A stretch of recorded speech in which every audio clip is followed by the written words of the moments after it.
Hello, here we are at White Noise Music Studios. This is Michael from the Manic Whale. I'm here today with David T. Addis, and he's going to do a little sort of tutorial thing about how he creates one of his trademark David T. Addis Esquire guitar solos, copyright 2015. Okay, excellent. Very good introduction, Mike. Thank you. Yeah, so Mike sent me a new track. It's called Derelict. It's very long. It has quite a long guitar solo in the middle. And the challenging thing about it was that it was based in a major key. So you can't rely on that sort of bluesy pentatonic scale in the key of C. You have to get a bit more creative. Try and use notes that are in some of the chords that are currently playing and use major, like, riffs. So I was listening to the track, and it was based in C, and had some things based around C sus4, so sort of sound like. So I decided to base my solo around that and kind of mirror bits of the vocal melody that's playing and also some of the organ parts. So the part started with just a really chuggy riff, and I wanted to put that on guitar, so have something that like, and it moved up to D.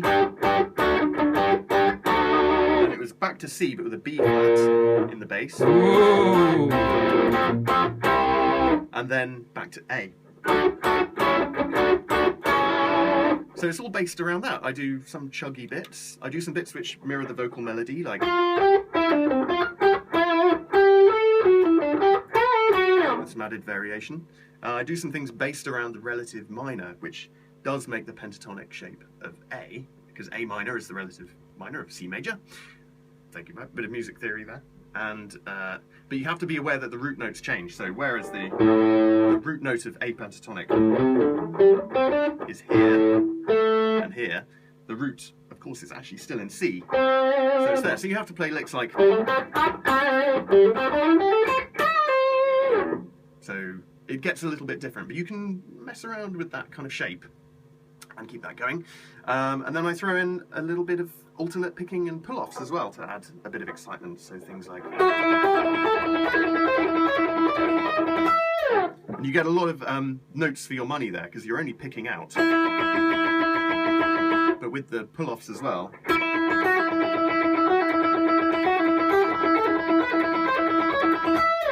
You get way more notes and it sounds more exciting. And then I decided to finish the whole thing with some tapping, so just letting rip, with things that are just based on the C major D shape chord.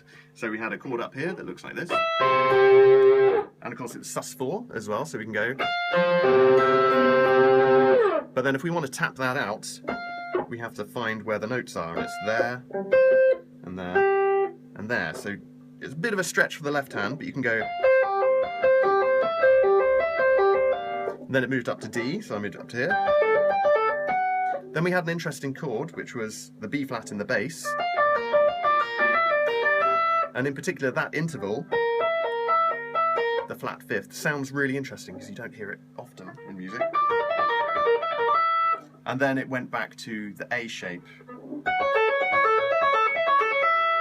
And again, quite an interesting chord shape there. So when you ramp up the speed, you get something like.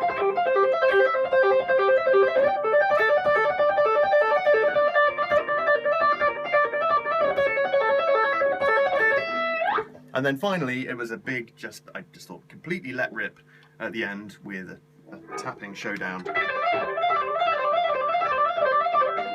And keep that going over some different chords. So you have to think about how the chords in the background have changed and how you might incorporate different notes this time around. Right, okay, Dave, I think what everyone wants to see and hear now is you play the entire guitar solo through with the backing track. Are you up for some of that? I'll give it a shot, yeah. Okay, brace yourself, folks. Track's in the right place. Here it comes! As you've lost your hope, you've lost your friends. There's no one who makes you call, there's no much more to take or die. So go to the final time, chains are not to only friends.